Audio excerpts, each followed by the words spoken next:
भद्रक जिला वासुदेवपुर पौर परिषद अंतर्गत स्थानीय जादव पड़िया श्री श्री पंचमुखी हनुमान मंदिर वार्षिकोत्सव और श्रीरामनवमी महोत्सव 3 दिन धरी अनुष्ठित हो जाइछि। ଏହି ଉତ୍ସବଟି ବେଶ ଶାନ୍ତି ଶୃଙ୍ଖଳା ଭାବେ ପାଳିତ କରାଯାଇଥିଲା। ପ୍ରଥମ ଦିନରେ ବିଶାଳ କଳସ ଶୋଭାଯାତ୍ରା ଅନୁଷ୍ଠିତ ହୋଇଛି। ଏଥିରେ ବିଭିନ୍ନ ସ୍ଥାନରୁ ଏକାଧିକ ମେଢ଼ଗୁଡ଼ିକ ଶୋଭାଯାତ୍ରାରେ ଆସିଥିଲା।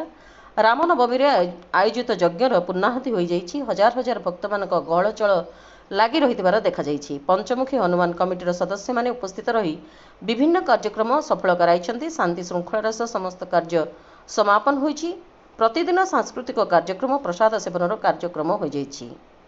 तुम टिके रामन को कथा मते कहूना मु टिके सुनी हनुमान कहला हां रामन को कथा आरंभ कले हनुमान रामन को कथा से कहो हां अछंती आमे पुणी पचारिबा तोर केईटा बाप से चापुड़ को बाहर करके ढोकनी आगे गालू को बजेइबो आमे जदि पचारिबा तोर केईटा बाप सी आग आमको चापुड़े बाड़ेइबो कबे चंडाळ जानि पारनु समस्त तो गोटे बाप केईटा बाप कोन कहू